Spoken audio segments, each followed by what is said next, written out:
The 37% of the audience that stuck through Amazon's awful Lord of the Rings show The Rings of Power saw Gandalf the Grey arrive in Middle-earth to set out on a law-breaking adventure. Or did they? Was it actually Gandalf? Probably, but the idiots who made this show are building themselves an escape pod.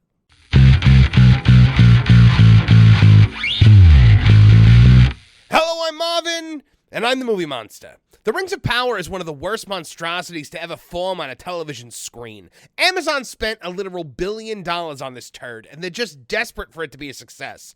They'll do just about anything to get you to watch, except respect Tolkien's lore and tell a logical story. One of the most egregious law breaks in the show occurs when Gandalf the Grey shows up as the Stranger early on in the series. This seemed all but confirmed in the first season finale. He is not Sauron. He is the other. The Star. He is... I'm good.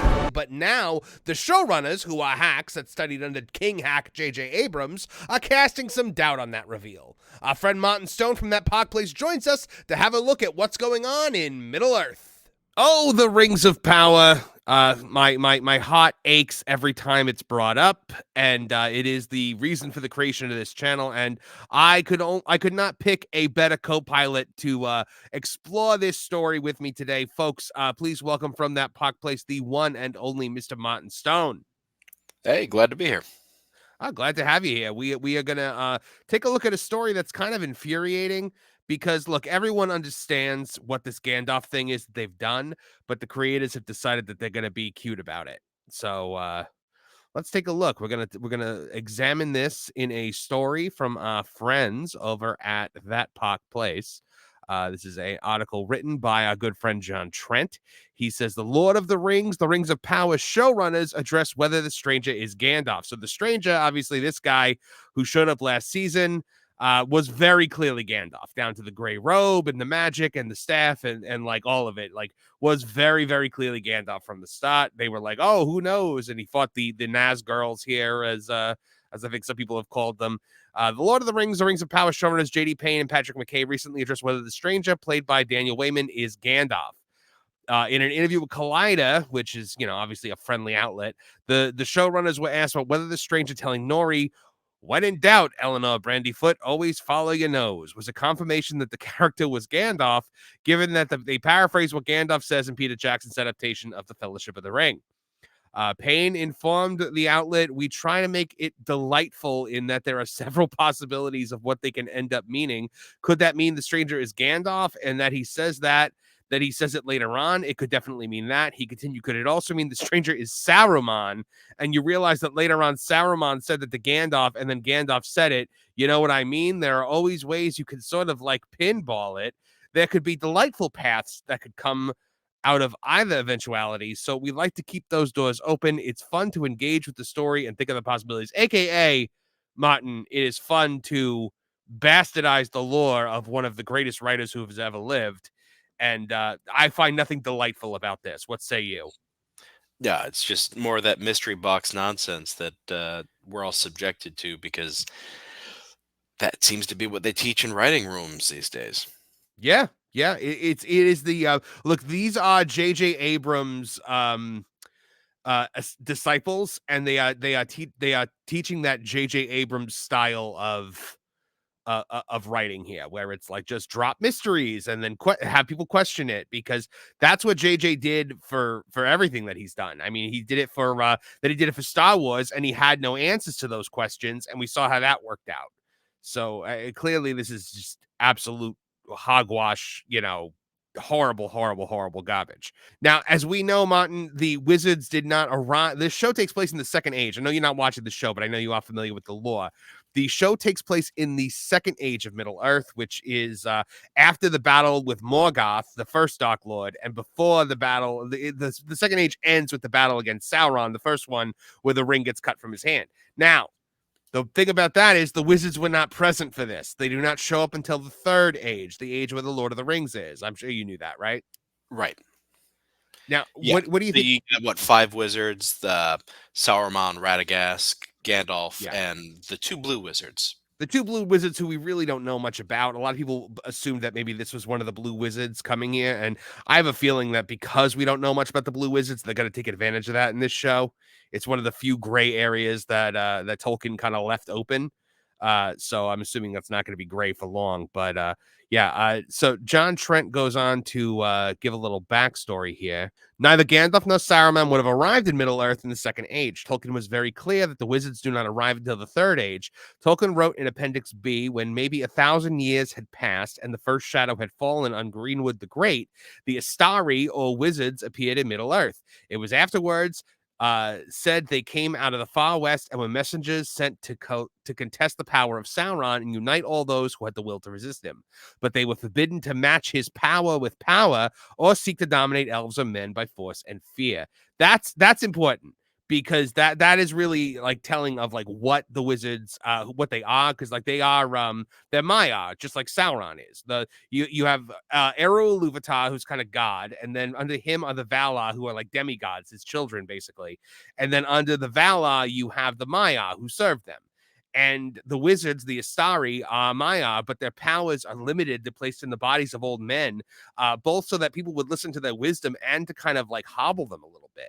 Because the last thing they wanted was another Astari another Maiar going out of his mind and trying to enslave everybody, like Sauron eventually does.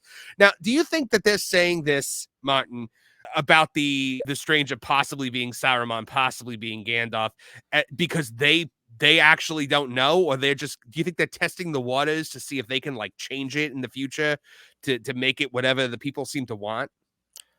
I think they're probably trying to keep options open on the table for themselves. They don't want to write Yeah. themselves into a corner.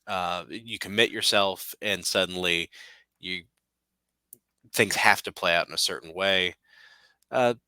Plus, once they give away what their mysteries are, what are they left with? I think this show had something like a 37% completion rate. It was like supremely low. Nobody liked this show. Nobody's going to tune in for season 2 except for content creators like us who just want to rip it to shreds. I know you're not going to be watching, right? Probably not. I mean, I might. I'm helping somebody with a parody song about Lord of the Rings. Oh, the nice. Rings I of got one Power. coming out too. Oh, good. Yeah.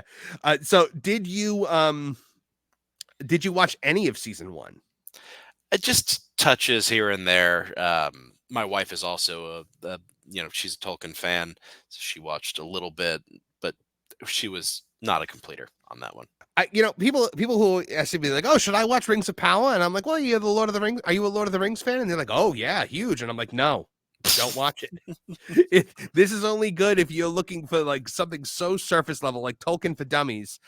It tries to be Tolkien, but it also tries to be Game of Thrones in a weird way, and it fails at being both. And House of the Dragon shellacked it last year, and it's probably going to do it again this year. Well, the It, things they were it doing was so is, convoluted. It just didn't make sense to yeah. keep watching because I wasn't invested in any of the characters. Celebrimbor, greatest smith of the Second Age, doesn't know what an alloy is. Sure, yeah, that's new. Sauron's got the Sauron reveal was worse than the Smilo Ren reveal. It was just so insanely obvious from like the first episode that this was Sauron, and they kept trying to play it off like, no, it's not. No, that's not Sauron. No. And of course it was. And Sauron, I think, was so much of a cooler villain when we just like, we didn't have whole conversations with him, when he was just that lidless eye or that suit of armor. And now I think they're actually moving ahead to the fall of Numenor this season from what I saw in the trailer. And I'm like, well, wow, we're really jumping ahead then, because I don't think that's supposed to happen for a while. No, I don't think it is. No, it shouldn't. It's Yeah. I wonder how much they're actually versed in the lore. Although, reports do seem to indicate the former showrunners did know their stuff. The former showrunners, you mean the ones that J.D. are Payne and yeah. Yeah, but it seems like they don't. I mean, it really seems like they don't, and they are still the showrunners, from what I understand. Oh, okay. Unless I'm mistaken, the same people that made the first season are making this one. I think the thing that tripped everybody up was during the writers' strike, they weren't allowed to be on set, but they were still in production. Oh, that must be it.